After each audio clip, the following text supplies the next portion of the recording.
Hello bachcho, let us read this given question. So the given question says that a resistance R draws a power P when connected to an AC source.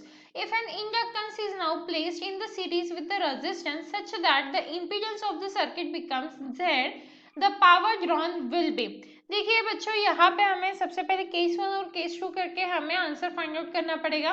तो case 1 की बात कर लेते हैं पहले। Case 1 में क्या हो जाएगा, यहाँ पे देखिए पावर ड्रॉन विल भी पूछा है, तो पावर का तो पहले फॉर्मूला होता है P is equal to V R M S and into I R M S, ये होता है हमारा पावर का फॉर्मूला। तो यहाँ से क्या हो जाएगा, P will be equal to V R M S और I को हम क्या लिख सकते हैं, V R M S upon R लिख सकते हैं, तो ये आ जाएगा अपॉन आर। तो यहाँ पे क्या हो जाएगा, P is equal to V square R M S by R हो जाएगा, राइट। अब देखिए दैट मीन्स हम क्या लिख सकते हैं, यहाँ से V square R M S जो है that is equal to P into R, इसे हम इक्वेशन 1 कंसिडर कर सकते हैं। अब इसके बाद क्या हो रहा है, if an inductor is now placed in series with the resistance. देखिए पहले हमारा सर्किट कैसा था, सिर्फ इकलौता रेजिस्टेंस था यहाँ पे हमारा, तो कुछ इस तरीके से हमारा पहले सर्किट था।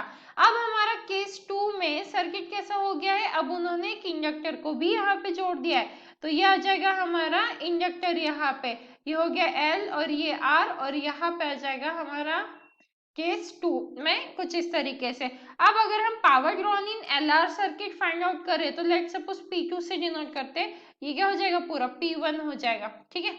तो P2 इज इक्वल टू क्या लिख सकते हैं हम, V R M S into I R M S into cos five. Cos five क्या होता है, हमारा पावर फैक्टर होता है। तो यहाँ से हम क्या लिखेंगे, V R M S, I R M S के बदले हम क्या लिख सकते हैं यहाँ पे, V R M S by Z and into cos five. Cos five क्या होता है हमारा, आर बाय जेड होता है, राइट। तो यहाँ से हम क्या लिख सकते हैं, यहाँ पे V square R M S is multiply with R and यहाँ पे क्या जाएगा हमारा जेड स्क्वायर, ओके। अब देखिए यहाँ पे दैट मीन्स हम क्या लिख पाएंगे, यहाँ से जो हमारा वी आर पी आर है, देखिए V square R M S, V square R M S के बदले हम क्या लिख सकते हैं, पी वन आर, राइट। तो यहाँ पे देखिए हम P2 is equals to V square R M S के बदले यहाँ पे P1 इंटू आर लिख लेते हैं और बाकी हमारे पास क्या टर्म है यहाँ पे R by Z square, right. तो यहाँ से हमें P2 की इक्वेशन क्या मिल जाएंगी, P2 will be equal to P और यहाँ पे हो जाएगा R square by Z square, right.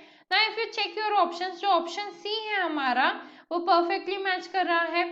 So the final answer for this question is option C and I hope you understood it well. All the best.